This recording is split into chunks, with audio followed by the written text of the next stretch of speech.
শিক্ষার্থী বন্ধুরা কেমন আছো সবাই? ভালো তো? সিটিপির ডিজিটাল কন্টেন্ট ক্লাস থেকে আজকের ক্লাসে তোমাদের সবাইকে স্বাগত। গত ক্লাসে আমরা একটি আদর্শ উদ্ভিদ কোষ সম্বন্ধে বিস্তারিত জানতে পেরেছি, অর্থাৎ কোষের সংখ্যা, আয়তন, কোষের বিভিন্ন অংশ, কী কী অংশ নিয়ে একটি কোষ গঠিত হয়, এই বিষয়গুলো জানতে পেরেছি। এখন তোমাদের যদি বলি একটি আদর্শ উদ্ভিদ কোষে দুটো অংশ আছে বা দুটো অঙ্গাণু আছে, যে অঙ্গাণু দুটো উদ্ভিদ কোষের জন্য এবং আমাদের জন্য অত্যন্ত গুরুত্বপূর্ণ। তোমরা কি বলতে পারবে অঙ্গাণু দুটির নাম কি?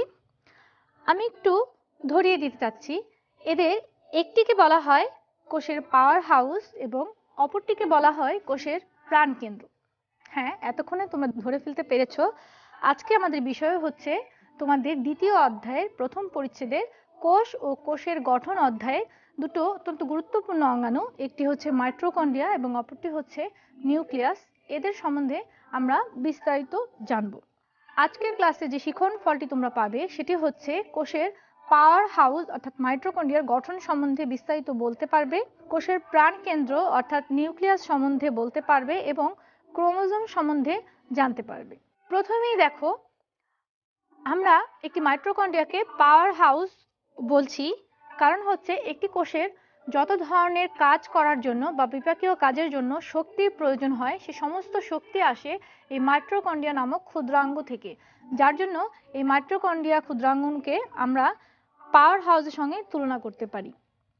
মূলত মাইটোকন্ড্রিয়াকে আমরা এভাবে সংজ্ঞায়িত করতে পারি: দ্বিস্তরী আবরণী ঝিল্লি দিয়ে আবদ্ধ সাইটোপ্লাজমস্থ একটি বিশেষ অঙ্গাণু, যেখানে ক্রেবস চক্র, ইটিএস নামক ইত্যাদি শক্তি ক্ষরণকারী ঘটনাগুলো ঘটে, তাকে আমরা মাইটোকন্ড্রিয়া নামে অভিহিত করতে পারি।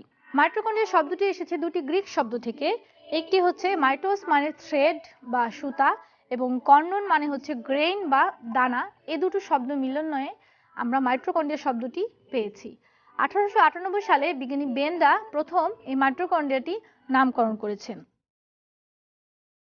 কোষে মাইটোকন্ড্রিয়ার সংখ্যা সম্বন্ধে আমরা একটু জেনে নিই। একটি আদর্শ উদ্ভিদ কোষে সাধারণত 10 থেকে 50টি অথবা 300 থেকে গড়ে 400টি মাইটোকন্ড্রিয়া থাকতে পারে। তবে যকৃত কোষে 1000 বা ততোধিক থাকতে পারে এবং অ্যামিবাতে আরও বেশি সংখ্যক মাইটোকন্ড্রিয়া পাওয়া যায়। এবার আসি মাইটোকন্ড্রিয়ার আকৃতি কেমন।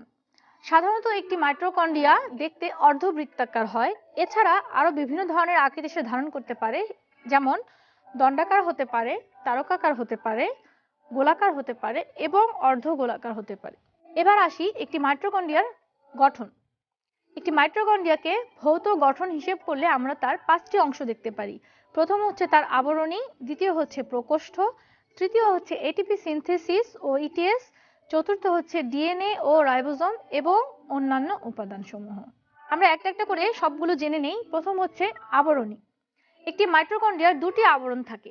বাহিরের দিকে যে মসৃণ আবরণটি তোমরা দেখতে পাচ্ছ, সেই আবরণটির নাম হচ্ছে বহি আবরণী এবং তার নিচে আরেকটি আবরণ থাকে। এই আবরণটি ভেতরের দিকে একটু ভাঁজ বিশিষ্ট, একে বলা হচ্ছে ভেতরের আবরণী। এবং ভেতরের আবরণীতে যে ভাঁজগুলো দেখা যাচ্ছে, এই ভাঁজগুলোর একটি বিশেষ নাম হচ্ছে ক্রিস্টি এবং এই ক্রিস্টি অনেক গুরুত্বপূর্ণ কাজের স্বীকৃতি দেয়। এরপর হচ্ছে প্রকোষ্ঠ বা ধাত্র। দ্বিস্তরী আবরণী দিয়ে আবদ্ধ মাইটোকন্ড্রিয়ার ভেতরে যে দানাদার তরল পদার্থটি থাকে তাকেই বলা হচ্ছে ধাত্র বা ম্যাট্রিক্স। এই ধাত্র বা ম্যাট্রিক্সকেও আবার দুটি ভাগে ভাগ করা যেতে পারে, যেমন মেমব্রেন এবং অভ্যন্তরীণ মেমব্রেনের মাঝখানে যে ফাঁকা স্থানটি আছে তাকে আমরা বলতে পারি বহিঃস্থ কক্ষ এবং অভ্যন্তরীণ মেমব্রেন দিয়ে আবদ্ধ যে দানাদার তরল পদার্থটি তাকে আমরা বলতে পারি অভ্যন্তরীণ কক্ষ। এরপর হচ্ছে এটিপি সিনথেসিস ও ইটিএস। মাইটোকন্ড্রিয়াতে ভেতরের মেমব্রেনে যে ভাঁজ হওয়া অংশগুলো, যাকে আমরা ক্রিস্টি বলছি, এই ক্রিস্টির গায়ে ছোট ছোট গোলাকার এটিপি সিনথেসিস নামক কিছু বস্তু দেখা যায়। এই বস্তুগুলোর কাজ হচ্ছে মূলত এটিপি সংশ্লেষণ করা। এছাড়া এখানে বিভিন্ন ধরনের ফটোসিনথেটিক ইউনিটও থাকে। আগে এই এটিপি সিনথেসিসকে অক্সিজোম নামে অভিহিত করা হতো। এর পরবর্তী যে অংশটি সেটি হচ্ছে ডিএনএ এবং রাইবোজোম। প্রতিটি মাইটোকন্ড্রিয়াতেই তার নিজস্ব ডিএনএ এবং রাইবোজোম তৈরি হয়। এই ডিএনএর মাধ্যমে মাইটোকন্ড্রিয়াগুলো তার অনুলিপন করে নিতে পারে। অন্যান্য উপাদানের মধ্যে দেখা যায় কি কি আছে: প্রোটিন, লিপিড, বিভিন্ন ধরনের এনজাইম, কোএনজাইম ইত্যাদি উপাদানগুলো এর ভৌত গঠনে দেখা যায়। রাসায়নিক গঠন যদি আমরা বিশ্লেষণ করি তাহলে দেখা যায় একটি মাইটোকন্ড্রিয়াতে 65% প্রোটিন, 29% হচ্ছে গ্লিসারাইড এবং 4% হচ্ছে কোলেস্টেরল। প্রায় 100 রকমের এনজাইম থাকে, বিভিন্ন ধরনের কোএনজাইম থাকে, কিছু ডিএনএ থাকে, আরএনএ থাকে এবং রাইবোজোম নিয়ে একটি মাইটোকন্ড্রিয়া গঠিত হয়। মাইটোকন্ড্রিয়ার কাজ কি? মূলত প্রথমেই আমরা যে বলেছিলাম একটি কোষের যাবতীয় কাজের শক্তির যোগানদার হচ্ছে এই মাইটোকন্ড্রিয়া, এজন্য একে পাওয়ার হাউস বলা হয়। শ্বসনের জন্য প্রয়োজনীয় এনজাইম কোএনজাইম ধারণ করা হচ্ছে এই মাইটোকন্ড্রিয়ার কাজ। ক্রেবস চক্র, ইটিএস নামক গুরুত্বপূর্ণ চক্রগুলো এই মাইটোকন্ড্রিয়ার মাধ্যমেই সম্পন্ন হয়। নিজস্ব ডিএনএ এবং আরএনএ তৈরি করে এবং স্নেহ বিপাকে সাহায্য করে। অর্থাৎ আমরা আমাদের খাদ্য তালিকায় যত ধরনের স্নেহ জাতীয় খাবার খাই, ফ্যাট জাতীয় খাবার খাই, এই খাবারগুলো আমাদের দেহের ভিতরে শক্তি যোগান দিতে, অর্থাৎ এগুলো হজম হয়ে যেতে মাইটোকন্ড্রিয়াটা সাহায্য করে। এর পরবর্তী যে গুরুত্বপূর্ণ অঙ্গাণুর কথা আমরা বলেছিলাম, সেই অঙ্গাণুটি হচ্ছে কোষের প্রাণকেন্দ্র, যাকে আমরা বলছি নিউক্লিয়াস। এখন নিউক্লিয়াস কি? একটি কোষের সাইটোপ্লাজমে দ্বিস্তরী ঝিল্লি দিয়ে আবদ্ধ ক্রোমাটিন জালিকা ধারণকারী যে অঙ্গাণুটি দেখা যায় তাকে বলা হয় নিউক্লিয়াস। এটি কোষের অত্যন্ত গুরুত্বপূর্ণ একটি অঙ্গাণু এবং প্রায় 65% কাজই এই নিউক্লিয়াসের মাধ্যমেই হয়ে থাকে। অর্থাৎ নিউক্লিয়াস সমস্ত কাজের সাক্ষী, যার জন্য নিউক্লিয়াসকে বলা হয় কোষের প্রাণ। একটি কোষে নিউক্লিয়াস না থাকলে সেই কোষটিকে মৃত বলে ঘোষণা করা হয়। 1831 সালে রবার্ট ব্রাউন অর্কিড পত্র কোষে সর্বপ্রথম এই নিউক্লিয়াসকে আবিষ্কার করেছেন এবং এদের নামকরণ করেছেন। একটি আদর্শ উদ্ভিদ কোষে একটি নিউক্লিয়াসই হচ্ছে তার আদর্শ সংখ্যা। তবে মানুষের লোহিত রক্তকণিকা এবং সিভ কোষে কখনোই নিউক্লিয়াস থাকে না। আবার বট্রাইডিয়াম, ভাউচারিয়া, পেনিসিলিয়াম এবং স্পেরোপ্লিয়া নামক নিম্ন শ্রেণীর উদ্ভিদগুলো দেখা যায়, সেখানে দেখা যায় একাধিক সংখ্যক নিউক্লিয়াস থাকতে পারে। অবস্থান: একটি নিউক্লিয়াস কোষের কোথায় অবস্থান করবে তার উপর ভিত্তি করে উদ্ভিদ কোষ এবং প্রাণী কোষকে আমরা চিহ্নিত করতে পারি। যেমন কোনো কোষের যদি কোষ গহ্বরটি অনেক বড় হয় তাহলে তার নিউক্লিয়াসটি এক প্রান্তে চলে যায়, এবং কোনো কোষের যদি কোষ গহ্বর ছোট ছোট হয় তাহলে তার নিউক্লিয়াসটি থাকে কোষের কেন্দ্রে। এবং উদ্ভিদ ও প্রাণী কোষের মধ্যে এটি একটি প্রধান পার্থক্য যে উদ্ভিদ কোষে নিউক্লিয়াসটি থাকে পাশে এবং প্রাণী কোষে নিউক্লিয়াসটি থাকে তার কেন্দ্রে। এবার দেখি আকার ও আয়তন। একটি নিউক্লিয়াস সাধারণত কোষের 10 থেকে 15% স্থান দখল করে থাকে, তবে একটি স্পার্ম বা শুক্রাণুর প্রায় 90%ই হচ্ছে তার নিউক্লিয়াস। এবার দেখি একটি নিউক্লিয়াসের ভৌত গঠনে কি কি অংশ দেখা যায়। একটি নিউক্লিয়াসের ভৌত গঠনে প্রধানত 4টি অংশ দেখা যায়। প্রথম হচ্ছে নিউক্লিয়ার মেমব্রেন, দ্বিতীয় হচ্ছে নিউক্লিওপ্লাজম, তৃতীয় হচ্ছে নিউক্লিওলাস এবং চতুর্থ হচ্ছে নিউক্লিয়ার রেটিকুলাম অথবা ক্রোমাটিন তন্তু নামেও তাকে চিহ্নিত করা যায়। আমরা এক এক করে সবগুলো উপাদান সম্বন্ধে অল্প বিস্তর জেনে নিই। প্রথম হচ্ছে নিউক্লিয়ার মেমব্রেন। দেখাই যাচ্ছে চিত্রে, নিউক্লিয়াসটি যে দ্বিস্তরী আবরণ দিয়ে আবদ্ধ থাকে তাকেই বলা হচ্ছে নিউক্লিয়ার মেমব্রেন। এই নিউক্লিয়ার মেমব্রেনের যে বাহিরের আবরণটি থাকে সেই আবরণটি ছিদ্রযুক্ত এবং ভেতরের যে আবরণটি থাকে সেটি ছিদ্রবিহীন, এবং এই ছিদ্রগুলো সংকোচন প্রসারণ ক্ষমতা সম্পন্ন। এবং এই নিউক্লিয়ার মেমব্রেন দিয়ে সাধারণত একটি নিউক্লিয়াসে সমস্ত বস্তুর আদান প্রদান নিশ্চিত হয়। নিউক্লিওপ্লাজম, একটি কোষের নিউক্লিয়ার মেমব্রেন দিয়ে আবদ্ধ যে স্বচ্ছ দানাদার তরল পদার্থ থাকে তাকেই বলা হয় নিউক্লিওপ্লাজম। এই নিউক্লিওপ্লাজমের কাজ হচ্ছে নিউক্লিওলাস, ক্রোমাটিন তন্তু ইত্যাদিকে ধারণ করা।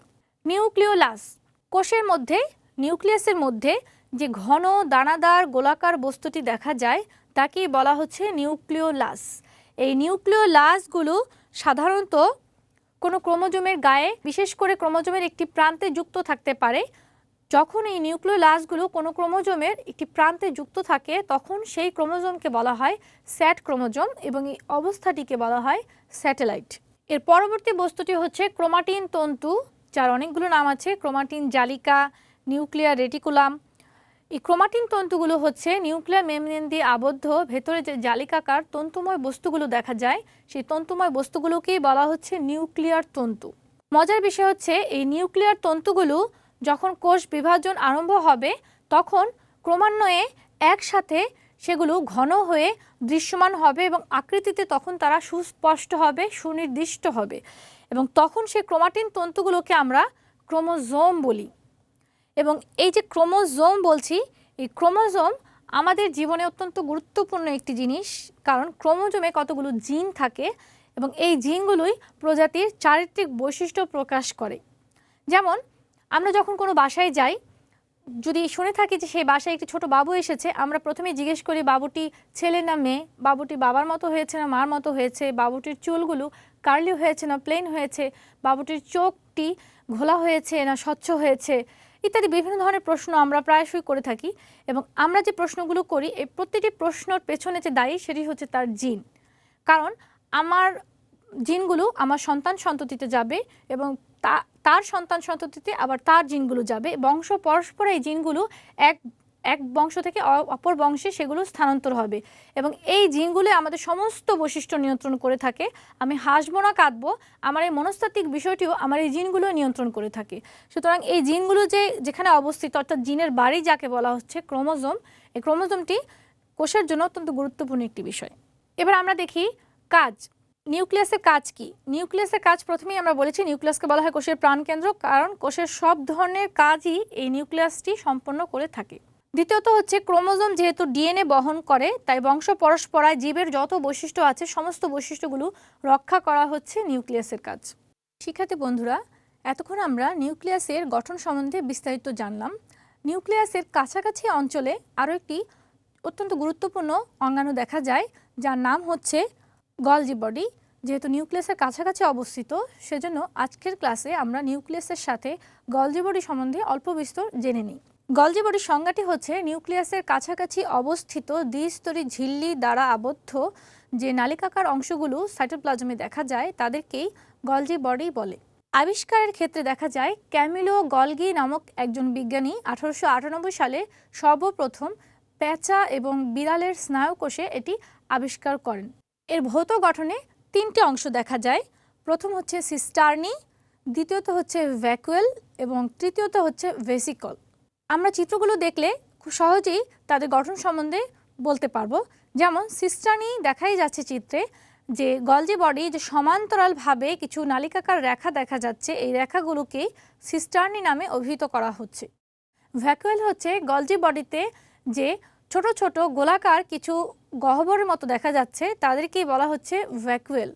এবং ভেসিকল হচ্ছে সিস্টার্নির পাশে অবস্থিত যে ফোস্কার মতো অথবা চৌবাচ্চার মতো যে অংশগুলো দেখা যায়, আমরা তাদেরকে ভেসিকল নামে অভিহিত করতে পারি।